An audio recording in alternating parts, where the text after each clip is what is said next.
Ang Balitang Kadete, balitang tapat at maaasahan, boses ng kabataan. Para sa balitang aming tinututukan, ngayon.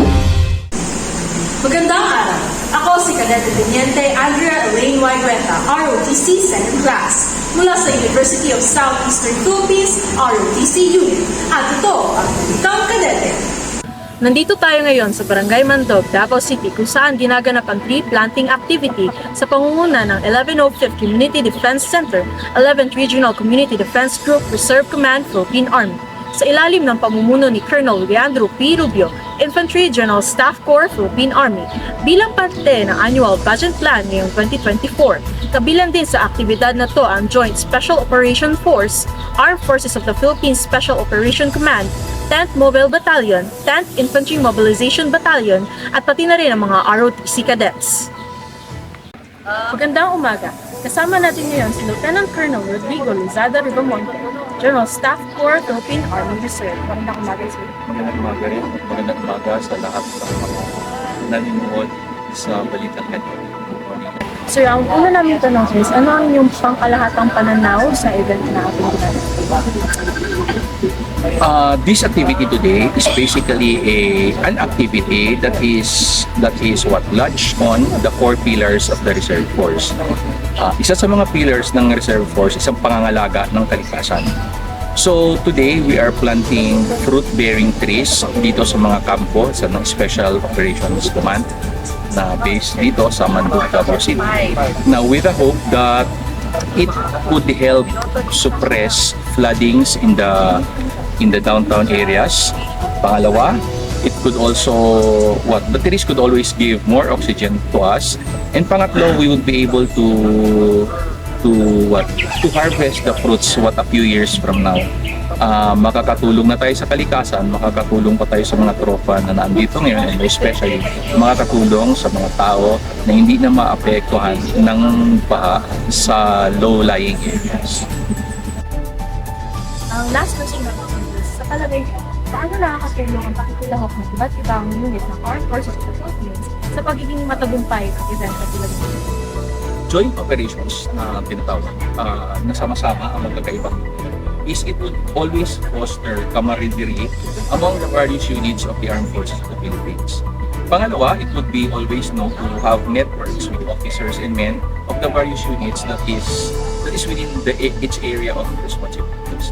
So sa ngayon, magkakilala ng lahat, magkakaroon ng maayos na network at magkakaroon ng mabuting samahan para maging more effective dito sa mga pinagagawa na related dun sa mga bagay-bagay na naaayon sa ating core pillars at naaayon din sa kanilang description ng anong mga pwede na gawin. Kasama natin si Major Daphne Jane Diagonia.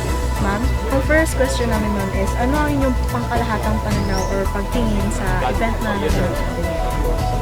So, ang event na to ngayon, itong tree planting natin is yung support po namin ito sa environmental, yung protection natin. So, ang pangkalahatang pananaw is hindi lang lahat na dito kami sa AFP, lalo na yung mga kasundaluhan natin, mapa Army, Air Force, or Navy, hindi lang kami nagpo-focus sa mga admin and operational activities na involved sa yung military, kundi sinusuportahan din namin yung environmental protection. So ito yung tree planting, yung activity ng ating government para mapangalagaan din ang ating kalikasan. We are not focusing merely on military operations but also yung sa environmental protection. And also ma'am, pwede ba kaming makahingi ng mensahe niyo sa mga manonood upang hikayatin sila na makiisa sa ating mga activity gaya nito? So iniimbitahan po namin or hinihikayat namin ang lahat, hindi lang yung mga kasundaluhan natin, kundi ito rin, nandito yung mga reservists natin na magkiisa sa mga ganitong programa ng ating gobyerno.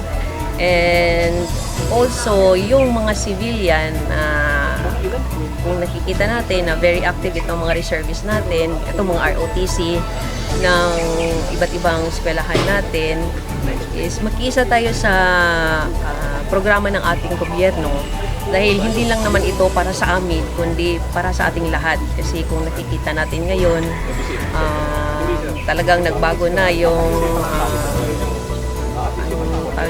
yung mga global warming. Hindi na kagaya noon na maraming puno, tapos feels safe talaga yung noon kahit patakbo-takbo tayo, tapos yung mga nalalanghap natin mga hangin na malinis. So ngayon, ibalik natin yung dati. So, yun yung magkikipagtulungan tayo sa mga ganitong programa ng gobyerno. So andito yung mga reservists natin, yung AFP, and itong ROTC para samahan kayong lahat sa ganitong programa.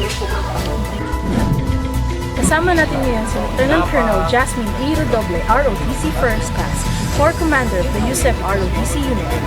Ma'am, ang first question namin is, ano ay inyong pangkalahatang pananaw or pagtingin sa event? Ang event kasi natin ngayon is planting.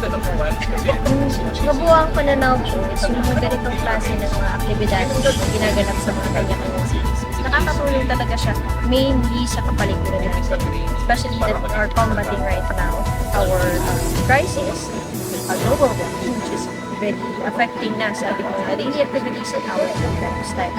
And this type of activities, like planting, ito yung mga bagay na it will really help us in the future, lalo na sa mga future generation para in their time, they will be able to enjoy the life. Ang next question namin naman is, ano ang mensahe niyo sa mga manonood natin upang hikayatin sila na makisa sa programa katulad nito? Ang mensahe. Hindi ko na siya masyadong pabait.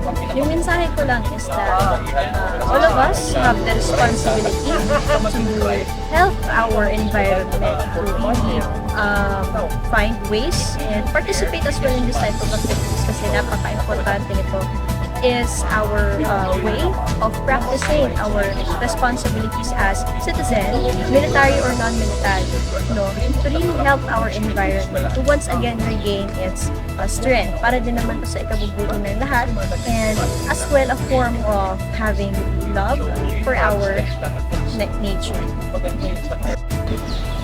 At dito nagtatapos ang ating pag-uulat mula sa Barangay Mandok, kung saan matagumpay na nasa katuparan ng tree planting activities sa pangunguna ng 1105th Community Defense Center na tuwang ang iba't ibang unit ng Armed Forces of the Philippines at mga ROTC cadets.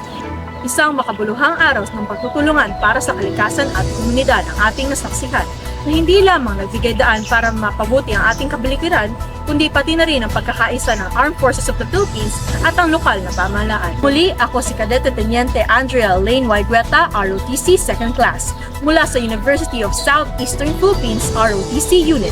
At ito ang Balitang Kadete. Hatid sa inyo ang mga balita mula sa tapang at serbisyo para sa bayan. Hanggang sa muli, mabuhay ang mga reservists, ROTC cadets, at ang ating inang bayan. Maraming salamat. Ito ang Balitang Kadete. Balitang tapat at maaasahan, boses ng kabataan. Para sa balitang aming tinututukan, ngayon!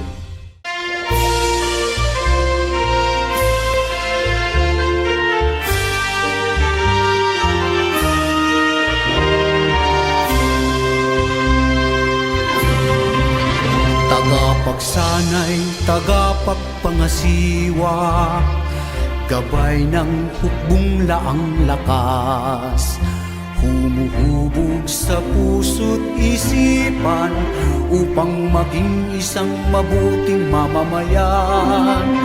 Layunin ng aming hanay, wastong kaalaman sa kawal maibigay upang maging handa, subok at bihasa sa pagtugon sa anumang banta. 11 RCDG, bahagi ng hukbong sandatang lakas. 11 RCDG, tahanan at kanlungan ng tagapagligtas.